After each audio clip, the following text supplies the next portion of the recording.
combien de camarades qui décédaient, parce que vous savez, les décès, c'était courant, hein, à tout moment, on décédait, et qui nous disaient: «Si un jour vous avez la chance de rentrer, vous raconterez. Parce qu'il faut que ceci, tout ce qui se passe ici, il faut que ça se sache.» Un musée, ça n'a qu'un temps. Voilà, une version, donc il faut changer la version. Il faut se réadapter, parce que le public change, le contexte change aussi. Il y a de fortes chances qu'à l'ouverture du musée, il n'y ait vraiment plus de témoins directs. Donc, c'est une lourde responsabilité. Je n'ai découvert cette tenue que quelques mois ou quelques années après son décès. Mon père ne m'avait jamais dit qu'il avait gardé cette tenue. C'est émouvant d'avoir cette veste. C'est vraiment un trait d'union entre le musée d'avant, elle était déjà présentée depuis 1982, et puis, la réouverture.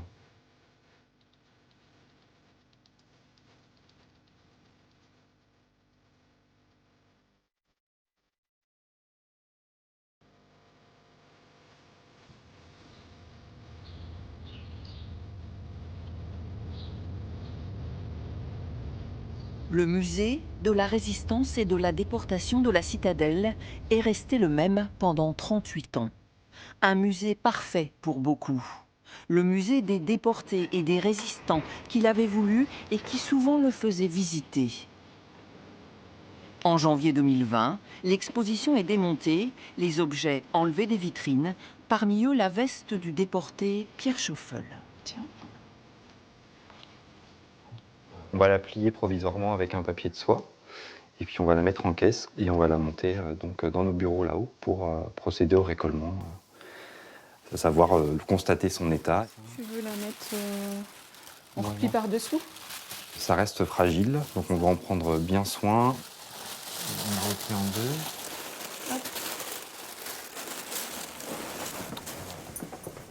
Un long parcours commence alors pour la tenue rayée, avant qu'elle ne puisse rejoindre les 13 000 objets précieusement emballés et stockés dans les réserves, parmi les plus importantes d'Europe sur cette période. Donc là, je vais vous montrer en fait une boîte dans laquelle on conserve une poupée retrouvée dans les décombres du bombardement de Besançon, qui a eu lieu en 1943. C'est assez émouvant, puisqu'on imagine la petite fille qui avait ces poupées-là. Et donc l'idée, c'est que quand le musée réouvrira, donc on puisse faire figurer dans l'exposition permanente donc certains de ces objets. Et puis ceux qui ne seront pas dans l'exposition permanente pourront être exposés dans les différentes expositions temporaires qui auront lieu tous les ans. On a un jaunissement prononcé au niveau du col, avec une forte usure du col, au niveau de la pliure. Après, on a un effilochement au niveau des boutonnières, notamment le 3e en partant du haut. Fin février, on emmène toutes ces boîtes. Donc pour l'instant, on en est au début, parce qu'on a commencé à vider le musée il y a une semaine à peu près. Elles partent à Vesoul, au Centre régional de restauration des œuvres d'art, où elles vont faire l'objet d'une anoxie, donc d'une désinsectisation. Et elles vont y rester donc sous une bulle où on va retirer totalement l'oxygène, ce qui va tuer les bestioles qu'il pourrait y avoir. Et ça dure en moyenne 4 semaines.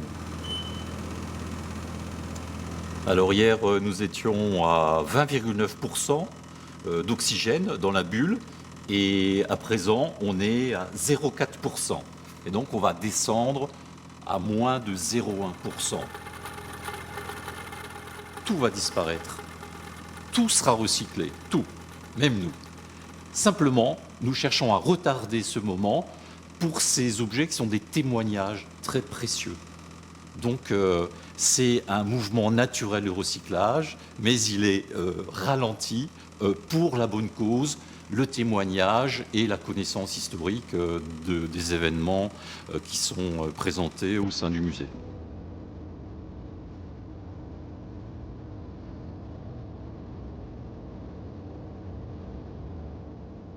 Le musée, ses réserves, ses archives, son centre de documentation n'est plus qu'un amoncellement de cartons.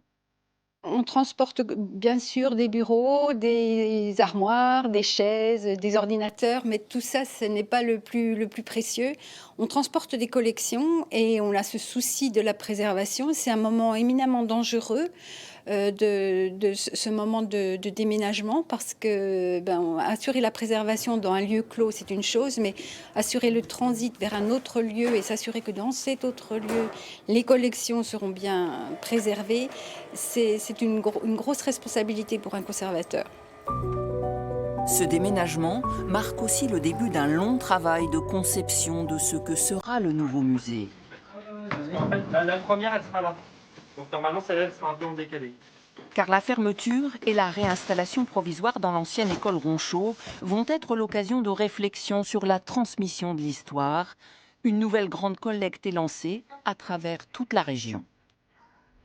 Mon père était quelqu'un de très discret. On savait que son père avait été fusillé à la citadelle en 1944, mais c'est tout. Mis à part ça, il ne s'est pas élargi plus que ça. Gilbert Poulet était le grand-père de la donatrice, résistant daulois fusillé le 24 mars 1944. Son fils Roger possédait de lui quelques photos et surtout la dernière lettre à sa femme. Besançon, le 24 mars 1944. Ma chère petite femme et tous mes enfants chéris, je vous envoie ma dernière lettre, car on vient me chercher.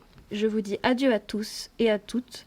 Nos chers petits chéris, embrasse-les bien tous pour moi. C'est quelqu'un qui était père de famille, qui avait quand même 10 enfants, qui avait 10 enfants, qui a pris des risques, mais il l'a fait parce qu'il voulait que ses enfants aient un avenir évidemment plus beau que ce qui était en 1944. Il avait toujours dit, les papiers de mon père, je les emmènerai, il faudrait bien que je les emmène au musée de la Résistance à la Citadelle. La totalité du don est ce qu'on a ici devant nous. Donc, c'est pas grand-chose en termes de papier. Il n'y a pas d'objets, il n'y a pas beaucoup de photos, etc. Mais ce qui est bien, c'est qu'avec ces échanges humains, on peut discuter autour de ces papiers, on peut compléter, trouver un petit quelque chose à chaque fois. Donc, c'est important. Pour le musée en rénovation qui veut vraiment mettre en valeur ces parcours des fusillés, c'est super important aussi. Quelquefois, le don nécessite plusieurs rencontres. Il se fait par étapes, au fil des découvertes de ce que les parents ou grands-parents ont gardé. Bonjour. Bonjour Aurélie. Vous allez bien? Oui, j'ai mis sous plastique des photos que j'avais récupérées donc chez ma maman, qui ont rapport à la période de Berlin au STO, donc dans le camp de Zellendorf où était mon père. Il a mis à chaque fois derrière la date, le lieu et les gens qui sont dessus. Pour le musée, on n'a rien en fait sur le STO à part quelques convocations, quelques petites choses. J'ai retrouvé aussi alors ça, moi j'en ai pas. Alors, son livret de travail. Le musée n'en conserve pas. Et ben voilà, donc avec sa photo et puis il y a marqué les périodes. Donc ça c'était effectivement le livret qui était donné à chaque requis du STO dans le cadre de son emploi. Oui, tout à fait. Il y a une unité dans ce matériel qui fait que c'est intéressant de le déposer. Et puis pourquoi le déposer? Vous allez me dire, mais plutôt que de le garder. Eh ben, bon, moi je vais le garder, mais est-ce que mes enfants, ça va les intéresser? Peut-être pas du tout, peut-être que justement ils vont tomber sur la boîte en disant « Oh là là là là, ça c'est les photos, les machins, les vieux papiers de la mer, fiche-moi ça à la poubelle ». C'est un certificat de libération des chantiers de jeunesse. C'est un témoignage, je pense, qui va servir à la collectivité, quoi. On va dire que l'intérêt personnel passe après, voilà. Ça aurait sans doute été intéressant que je puisse avoir ça puis que je le regarde toute seule. Mais je pense que c'est plus intéressant qu'il serve à construire l'histoire en général. C'est évidemment tout un deuil qui se fait, qui est à faire. Ça, il n'y a que les enfants les petits-enfants, ça leur appartient, c'est tout un deuil à faire.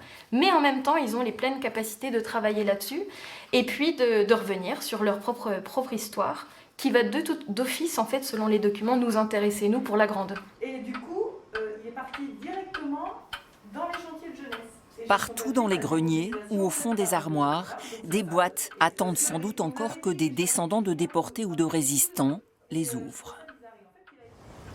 En exposant quelques objets, comme ici à Gray, le musée espère susciter d'autres témoignages et enrichir encore sa collection.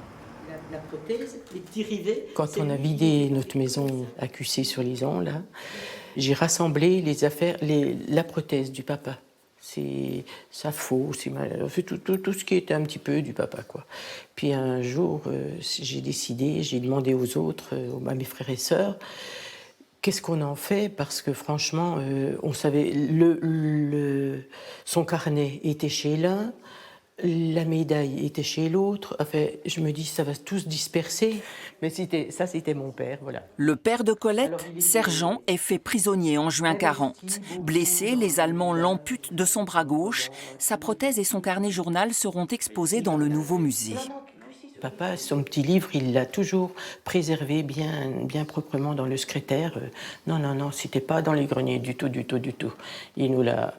Il l'a bien préservé. C'est bien preuve qu'il fallait qu'on s'en serve. Hein. Donc il fallait qu'on témoigne avec ça, parce que c'était une preuve qu'il fallait témoigner de ce qu'il avait vécu.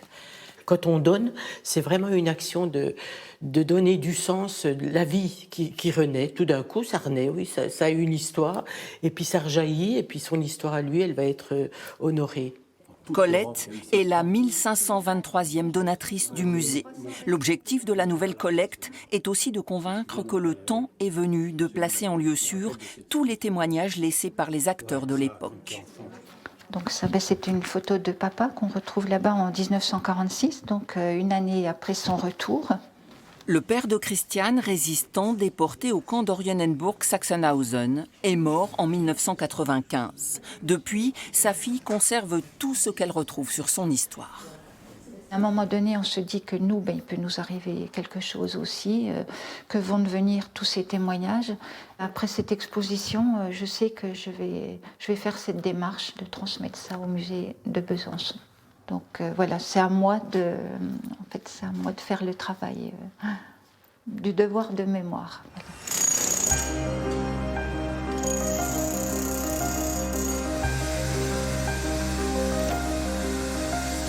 Loin du fracas des pelleteuses et des marteaux-piqueurs, les boîtes de documents ont été confiées à l'une des restauratrices les plus sollicitées par l'équipe du musée. Là, on est sur le fond de Denis Guillon, des dessins caricatures, puisque c'était la spécialité de Denis Guillon, qui avait 18 ans quand même, quand il était dans les camps. L'art concentrationnaire occupera 2 salles dans la nouvelle présentation. C'est toujours émouvant de se dire ça existait, c'était là, c'est pas juste un dessin. Hein. C'est un dessin qui représente une réalité, qui en tout cas, ce qui a été une réalité. Donc on s'en détache, il vaut mieux. Je suis pas là non plus pour cacher les témoignages du temps, quoi. Donc oui, l'œuvre est déchirée, donc là, quand il y a une déchirure, on a envie d'éviter qu'elle s'agrandisse, donc je vais la stabiliser, je vais la traiter. Par contre, les plis, il y aura une légère mise à plat, mais ça va jamais effacer totalement les traces du passé. Je vais utiliser une gomme en poudre, ça va me permettre de cibler l'action. Donc là où j'ai pas de dessin, je peux appuyer, et puis je vais venir sur dessin, mais là, j'appuie très peu, je caresse. Tout ce qui est papier passe entre les mains de la restauratrice, sans distinction. Cet album de photos du camp de Buchenwald, méticuleusement réalisé par un soldat nazi, est aussi un document historique. Ce ne sont que des images du camp, des laboratoires, des lits, des douches, des chambres à gaz. Enfin voilà, c'est assez particulier. Mais il faut le traiter au même titre que toutes les autres œuvres du musée. Les objets, eux aussi, racontent l'histoire, et en particulier celle du quotidien. Ils disent le contexte de l'époque. Pour chacun de ceux qui sont donnés au musée, une commission d'historiens et d'experts examine la pertinence de les faire entrer dans la collection. Pour le maréchal Pétain, ce qui était intéressant, c'est qu'on peut vraiment documenter l'image du maréchal très tôt à l'école, où il y a un portrait de lui qui est affiché à côté du tableau noir. Il est pleinement dans la vie de tous les Français et les Françaises. La commission va émettre différents avis, donc de très favorable à réserver, voire un accès, une autorisation défavorable. Leur avis compte énormément évidemment pour nous, et en plus leur avis nous permettra ensuite de débloquer des financements pour les restaurations et pour la valorisation de ces objets.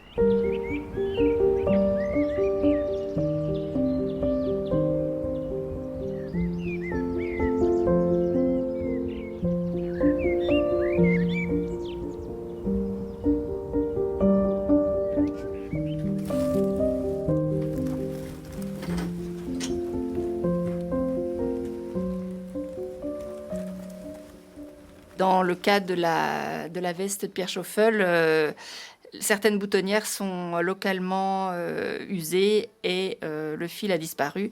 Donc je repasse un fil de feston avec un fil noir plus fin dans les zones où celui-ci est manquant.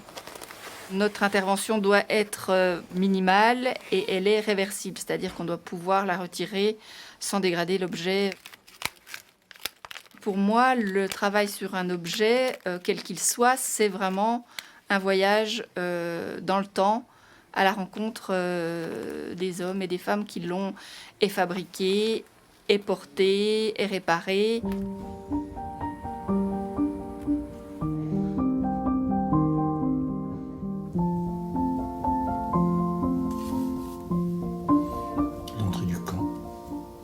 La veste de déporté de son père a été donnée au musée en 1979, mais Jean-Michel Schoeffel garde encore précieusement des photos et un portrait au fusain. Mon père a été arrêté en 1943. Il a été incarcéré d'abord à la prison de Vesoul et ensuite à une prison à Paris qui s'appelle la prison du Cherche-Midi. Et il est parti en convoi depuis Compiègne en mars 1944. Le résistant est alors envoyé au camp du Struthof comme NN pour Nacht und Nebel, nuit et brouillard, c'est-à-dire prisonnier politique appelé à disparaître. Donc il restait au Struthof jusqu'à la fermeture du camp au mois de septembre et ensuite donc transféré à Dachau. Au milieu de la potence, avec son petit escalier, on aperçoit en bas le monument avec la croix. Mon père m'a quand même emmené visiter le camp du Struthof. Hein. Voilà, il m'a montré un petit peu là où était son baraquement. Le baraquement a été détruit parce qu'il reste quelques bâtiments au Struthof, mais bon, c'était un camp relativement important malgré tout.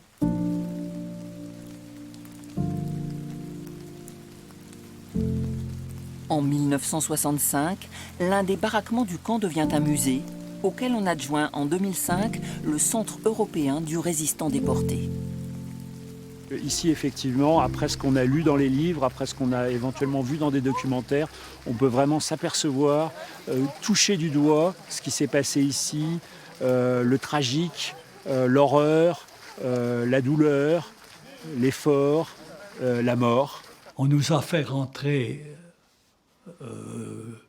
dans le camp, on nous a fait un beau petit discours en disant que maintenant, on arrivait, fallait être discipliné, qu'on était ici parce qu'on était condamné et que de toute façon, vous voyez, vous venez de passer par cette porte, mais vous sortirez par la cheminée.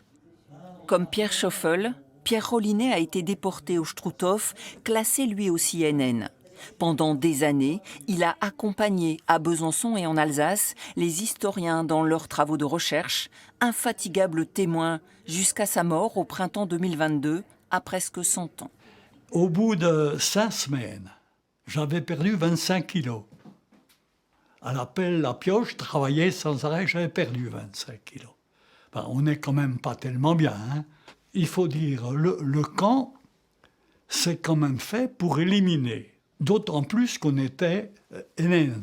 C'est une déportation particulièrement dure. Je prends juste à titre d'exemple, le premier convoi des Français arrive le 9 juillet 1943 ici, ils sont 56. Ils arrivent le soir par la porte d'entrée qui est là-bas. Et le matin, ils sont mis au travail par le commandant du camp. Ils sont envoyés au chantier de la cave à pommes de terre ou bien un tout petit peu plus haut, ce qu'on appelle aujourd'hui le ravin de la mort. À midi, on fait un appel. Sur les 56, il y en a encore 8 qui tiennent debout. Les traces de l'horreur, le four crématoire, la chambre à gaz ayant servi aux expérimentations médicales se visitent. 200 000 personnes passent ici chaque année, forcément frappées par les lieux. Aujourd'hui, on reste ici dans quelque chose de très discret. C'est-à-dire qu'on veut vraiment laisser parler les objets, les atmosphères, et c'est essentiel parce que je pense que de plus en plus les jeunes ont besoin effectivement de compléter ces visions un peu virtuelles par quelque chose de très concret.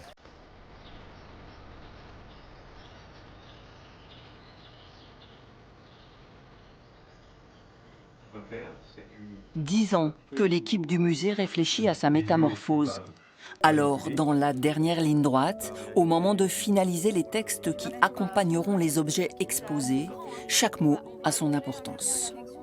Il y avait beaucoup d'écrits dans le précédent musée, mais même si on a essayé d'en réduire la part, il en reste encore beaucoup aujourd'hui. Le challenge est compliqué et arriver à trouver un équilibre entre les contenus, entre le lien avec les collections et la manière dont on doit les faire vivre, et puis une sorte de forme d'écriture qui soit accessible au plus grand nombre, c'est un sacré travail. Dès 1933, Hitler commande son portrait à des artistes. Pour ce buste, Bernhard Becker reprend les codes de l'imagerie officielle, la mèche et la moustache. Le front haut, le regard perçant et les traits saillants contribuent à idéaliser son modèle. Alors, déjà, est-ce que sur le contenu, ça vous convient? Oui. À mon avis, on peut peut-être même enlever la mèche et la moustache. Tu le mets en titre, la mèche et la moustache. Ouais, Voilà, c'est pas mal quoi. Ah, ça me plaît bien comme titre. C'était une blague. Hein. De mèche. On pense évidemment au public, c'est certain, ça paraît évident. Et d'où parfois des discussions sur les mots, sur la longueur des phrases, sur le sens, sur la compréhension. Mais en même temps, ne pas renoncer à une exigence scientifique qui est absolument indispensable, vu le sujet. C'est ça aussi qu'il faut réussir à Besançon, c'est de rendre ce musée à nouveau vivant. Et de manière à ce qu'il y ait une participation, et ça c'est extrêmement important, que le visiteur se sente impliqué aussi dans ce musée et concerné par ce musée, que ça lui parle à lui. Une paire de galoches de déportés, un bracelet fabriqué à Mauthausen, le calot d'un fusillé et à chaque fois l'histoire des hommes derrière l'objet. Plus de 300 de ces pièces exposées dans les vitrines du nouveau musée seront passées par les mains expertes des socleurs. Parce que là, ce qui nous intéresse, c'est la petite croix de Lorraine, puisque ça, c'était le calot d'Henri Fertet, sur lequel il avait fixé cette petite croix. Je mets une base carrée. C'est un peu l'aboutissement, c'est-à-dire que on a imaginé pendant des années la manière dont on allait présenter toutes ces collections. En sachant que tout ça est figuré sur des plans, donc ça reste assez abstrait. Et là, ça y est, on est dans la matérialité de l'objet. Est-ce qu'on peut trouver un petit système pour maintenir ou pas le petit trèfle? Comment tu veux? Pour éviter comment il faut forcer sur la chaîne. Ah oui, bah oui, je peux retirer une tige et puis le soutenir, quoi. La première contrainte, c'est de sauvegarder l'intégrité de l'objet. Toutes les actions qu'on va mener dessus ne devront pas altérer l'objet. Ensuite, le deuxième volet, c'est l'aspect esthétique, donc avec les prérogatives de la maîtrise d'ouvrage, qui elle a un discours à faire passer, le scénographe qui a fait une mise en scène du discours. Ces deux personnes vont nous dire « je voudrais ça comme ça parce que j'ai tel message à passer ». Je pense que de travailler sur un musée sur cette thématique-là en tant que socleur, c'est pas simple, parce qu'il y a forcément un caractère esthétique dans la présentation, mais qui est aussi à tempérer très fortement quand on a affaire à des objets, un brassard nazi, voilà, où là on cherche à montrer, mais on cherche pas du tout à valoriser.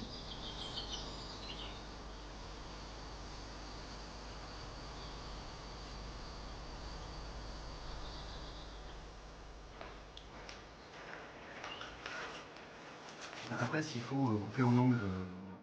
On va faire ça. Et alors, on a 45, on a un dégradé qui part du gris clair au gris foncé. Et donc voilà, on va crescendo comme ça, aider le public à rentrer dans une histoire d'homme qui tombe dans le sombre pour revenir à la lumière. Donc là, Vincent, si vous voulez prendre le côté droit.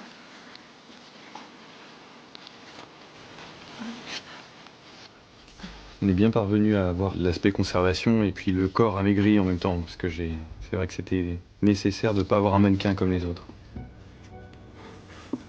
Cette veste-là est présentée dans la répression allemande avec un enchaînement de salles, et en fait on l'a posée dans l'axe de cet enchaînement de salles. Le public qui vient, qui va rentrer dans la partie répression, va tomber nez à nez avec cette veste. Je pense que c'est un bel hommage qu'on lui fait à lui, mais qu'on fait à tous ces déportés, ceux qui sont revenus et ceux qui n'en sont pas revenus. Bien que modeste, il était quand même sensible à la reconnaissance, à la gratitude. Vous étiez fier quand vous étiez ado ou jeune adulte de ce que votre père avait fait? Oui, toujours. Et de plus en plus, hein, au fur et à mesure que je découvre des documents, des pièces, voilà, je me dis que c'était quelqu'un qui a eu une existence quand même assez exceptionnelle. Hein. La veste de Pierre Schoeffel est devenue symbole. Les objets, les visages, les destins individuels racontent désormais l'histoire collective. Le musée, sans les résistants ni les déportés, sera celui des traces qu'ils ont laissées pour qu'on n'oublie jamais. Le musée est un lieu où on vient chercher des réponses, mais le musée, et a fortiori ce musée-là, à Besançon, dans la citadelle, est un lieu qui pose question, puisqu'on a quand même la plupart de nos visiteurs qui poussent la porte du musée et qui ne sont pas venus pour le voir, qui sont venus pour visiter la citadelle, pour découvrir les richesses de ce site. Et donc, nécessairement, j'espère en tout cas que la visite va faire naître en eux des questions, des interrogations. Moi, je voudrais que ceux qui sortent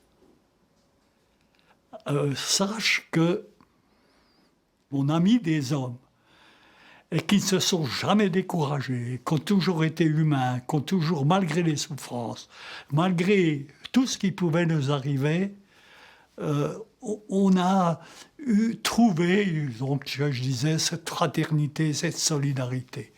Autant, je peux le dire, c'est parce que je suis là. Autrement, je ne serais pas là.